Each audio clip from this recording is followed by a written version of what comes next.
आज उन्होंने कहा, बदरुद्दीन अजमल साहब ने, मेरे अब्बा ने, कि एआई जो है, आर्टिफिशियल इंटेलिजेंस, ये एक ऐसा दो-धारी तलवार है कि अगर कोई आदमी चाहे तो बिल्कुल अपने दिमाग को बंद कर देवे और सिर्फ एआई के ऊपर डिपेंडेंट हो जाए, तब भी उसकी जिंदगी चल जाएगी।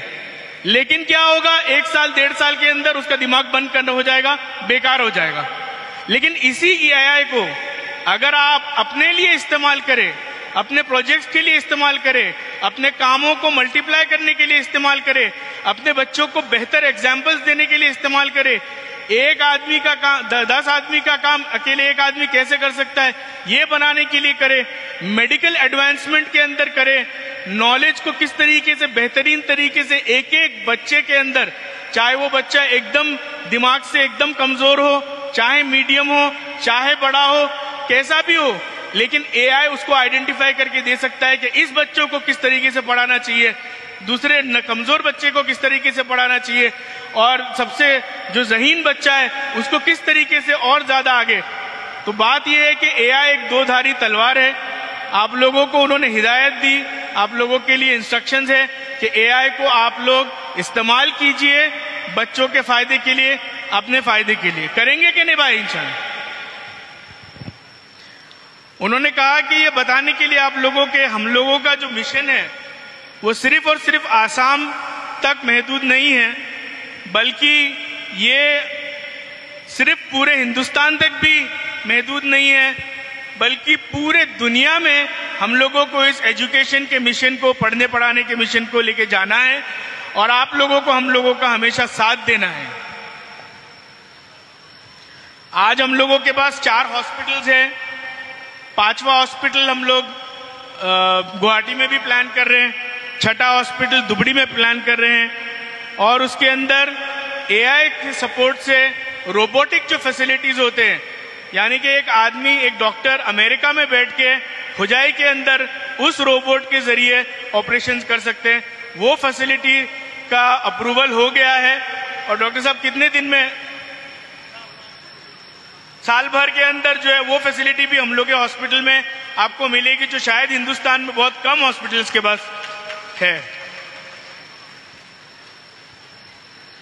मैं ये बोलना चाहता हूं कि इंसान के जिंदगी में जो कामयाबी है, आप लोगों को जो इंस्टिल करना है आप लोगों को स्टूडेंट्स के अंदर, वो ये है कि स्टूडेंट्स को ये सिखाना है आप लोगों को कि किस तरीके से परसेवियरेंस, कि हार जाए तो रुक ना जाए, उठे फिर वापस अपने कदम पे चले, फिर हार जाए फिर चले, फिर हार जाए फिर चले, ये चीज बहुत जरूरी है। और ये हाजी अजमल अली से लेके जितने भी लोग हैं, एक एक कॉलेज को खोलने में, एक एक स्कूल को खोलने में, एक एक हॉस्पिटल्स को खोलने में लाखों परेशानियां आई, लाखों दुश्वारियां आई, लेकिन अगर हार के बैठ जाते तो आज यहां नहीं पहुंच पाते। तो परसेवियरेंस बच्चों के अंदर डालना है, एक सेंस ऑफ बीइंग आप लोगों को डालना है, कि सेंस ऑफ पर्पस, कि क्यों हम लोग जिंदा हैं, क्यों हम लोग इस दुनिया में आए हैं। सिर्फ पैसा कमाने के लिए आए हैं? नहीं, पैसा तो आ जाएगा। आप देखिए कि एक फैमिली, एक मौलाना बदरुद्दीन अजमल साहब, उन्होंने अपने जिंदगी का मकसद बना लिया कि किस तरीके से लोगों को एम्पावर किया जाए, किस तरीके से लोगों को एजुकेट किया जाए, किस तरीके से लोगों को अपलिफ्ट किया जाए। और आज आप देख रहे हैं कि 30 साल बाद, 35 साल बाद 100 से ज्यादा हम लोगों के इंस्टीट्यूट हो गए, एक सेंस ऑफ पर्पस अपने अंदर डालने की वजह से। तो ये एक क्वालिटी आप लोगों को डालना है बच्चों के अंदर, कि वो अपनी जिंदगी में एक सेंस ऑफ पर्पस लाए। उनके पास रोल मॉडल्स आप भी हैं, उनके पास रोल मॉडल यहाँ बैठे हुए रशीद अहमद खान साहब भी है, अपने खान सर भी हैं, बदरुद्दीन अजमल साहब है, सिराजुद्दीन अजमल साहब है, अमीरुद्दीन अजमल साहब है, और ये जितने भी मैं 5 लोगों का नाम ले रहा हूं, अजमल अली साहब है, ये तो आसाम के ही लड़के हैं ना, आसाम के ही बच्चे। आप लोग आसाम के हैं, यहीं से उठे हुए। उनके बाप जो है हाजी अजमल अली साहब खेती करते थे। ऐसा नहीं है कि वो लोग कहीं अमेरिका से आए हुए थे या ब्रिटेन से आए हुए थे। तो जब वो लोग कर सकते हैं तो हर एक कर सकते हैं, और इस मिशन में जो भी जुड़ेगा सब लोग कर सकते हैं। मैं क्योंकि ये कि हम लोग ने स्टार्ट भी लेट किए, इसलिए बहुत ज्यादा मैं लंबा नहीं करूंगा। फाइनेंशियल जो डिसिप्लिन है, हम लोग के बड़े अब्बा अमीरुद्दीन अजमल साहब हमेशा हम लोग को ये सिखाते हैं कि फाइनेंशियल डिसिप्लिन अपने बच्चों को सिखाओ, फाइनेंशियल डिसिप्लिन अपने अंदर लाओ, जितना बचा सकते हो बचाओ, अपना जो जितना आपके ऊपर आपको खर्च करना है वो 2 रुपया कम खर्च करो, लेकिन इन्वेस्ट करो।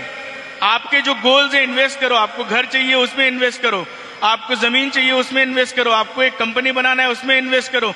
बच्चों को छोटे से सिखाओ कि किस तरीके से 2 पैसा बचा के उसको इन्वेस्ट किया जाए, ताकि वो अर्ली इन्वेस्टिंग सीख ले, वे कंपाउंडिंग के जरिए अपनी जिंदगी में बहुत ज्यादा आगे। आज रशीद यार खान साहब इतने कामयाब इन्वेस्टिंग में क्यों है कि बहुत कम उम्र में उन्होंने इस चीज को समझ लिया और अपने अंदर डाल दिया।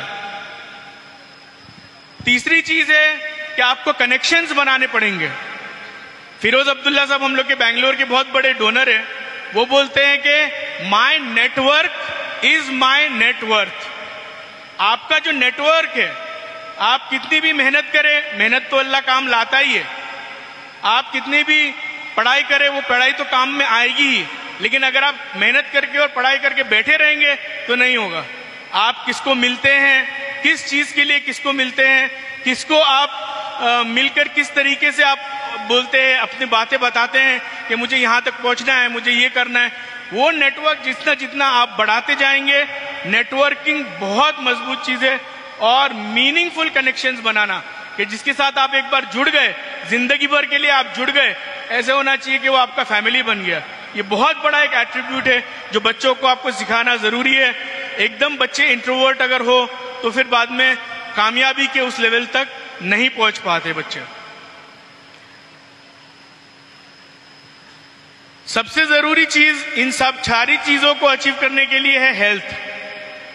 आज अगर आपके पास पैसा है, धन दौलत है, गाड़ी बंगला है, सब कुछ है, लेकिन अगर आपके पास हेल्थ नहीं है, आप एक बाइट वो खा नहीं पा रहे, करोड़ों रुपए बैंक में है लेकिन 10 रुपए का समोसा नहीं खा पा रहे, तो ये चीज जापानीज जो टेक्निक है आप लोग देखेंगे यूट्यूब में आजकल, तो बच्चों को बिल्कुल छोटे से सिखाया जाता है। और बच्चों को जब इंटरव्यू लिया गया जापान के बच्चों को कि आपका फेवरेट फूड क्या है, तो हमारे यहाँ बच्चे क्या बोलेंगे, बर्गर है, आइसक्रीम है, हॉट डॉग है, यही बोलेंगे ना। वहां के बच्चे बोलते ब्रोकली मेरा फेवरेट फूड है, सीवीड मेरा फेवरेट फूड है, शुगर फ्री जूस बोलते हैं फिर। तो ये बच्चों के अंदर छोटे से डालना बहुत ज्यादा जरूरी है। मैं बहुत ज्यादा आप लोगों का टाइम नहीं लूंगा, आज का प्रोग्राम बहुत ही जबरदस्त हुआ है और मैं अल्लाह से दुआ करूंगा कि हम लोगों का ये जो ग्रेटर अजमल फैमिली है, जो कि आप लोग हैं, हमेशा हम लोग जुड़े हुए रहे। आप लोगों को जैसे सिराजा ने बोले कि कोई भी किसी को अगर सजेशन हो तो वो सजेशन व्हाट्सएप करके भेज सकता है। छोटा सा एक मैं कहानी बुलाऊंगा। एक फैक्ट्री थी, साबुन की फैक्ट्री। वो साबुन की फैक्ट्री में प्रॉब्लम क्या हो रहा था कि कोई कोई पैकेट में साबुन जाता था मशीन से और कोई कोई पैकेट में साबुन नहीं जाता था। तो कस्टमर का कंप्लेन आने लगा दुकानों में कि भाई कोई कोई साबुन का पैकेट खाली होता है, इसको क्या करें हम लोग। तो बड़े बड़े कंसल्टेंट्स को पकड़े, उन लोगों ने बोले कि लेजर गाइडेड सिस्टम आप बनाओ, करोड़ों रुपये उसके अंदर खर्चा करो, ये करो वो करो। अब उनका इतना बजट था नहीं बेचारों का। तो एक बार उसके जो मैनेजर है वो बैठे हुए थे रात को 10-11 बजे। अब एक सफाई करने वाला कर्मचारी वो सफाई कर रहा है रात को जाने से पहले। तो उसने पूछा कि सर क्यों इतने परेशान बैठे हुए, रात को 11 बजे घर जाइए। तो बोले यार ऐसा ऐसा प्रॉब्लम है, हम लोग का जो साबुन है, कुछ साबुन जो है वो पैकेट में जाता है, ऑटोमेटिक मशीन है, कुछ कुछ मिस हो जाता है, इसकी वजह से बड़ी बदनामी हो रही है। तो उसने बोला तो फिर क्या सोल्यूशन आप लोग ने निकाले। तो बोले ये सोल्यूशन निकाले कि लेजर गाइडेड साबुन का ये मशीन लगाइए, करोड़ों रुपये खर्चा कीजिए, इतना हम लोग का बजट नहीं है। उसने बोला सर इसमें क्या है, आप जो आपका वो जो लाइन है जिसके अंदर साबुन भरने के बाद वो डब्बे तक जाता है, वहां पे 10 फैन लगा दीजिए, वो फैन से खाली पैकेट उड़ जाएगा, साबुन जो है वो अंदर रह जाएगा, आपको कोई करोड़ों रुपए खर्चा करने की जरूरत नहीं है। तो सजेशन जो है वो छोटा बड़ा कोई ये ना सोचे कि मैं छोटा हूं मैं कैसे सजेशन दूंगा, मैं बड़ा हूं मैं कैसे सजेशन दूंगा। सजेशन दीजिए आप लोग और बातें होती रहेंगे। आज हम लोग यहाँ पे जमा हुए हैं टीचर्स को सेलिब्रेट करने के लिए। आप लोगों को बहुत बहुत बहुत बहुत कॉन्ग्रेचुलेशन। अस्सलाम वालेकुम वरहमतुल्लाहि वबरकातुहू। Thank you.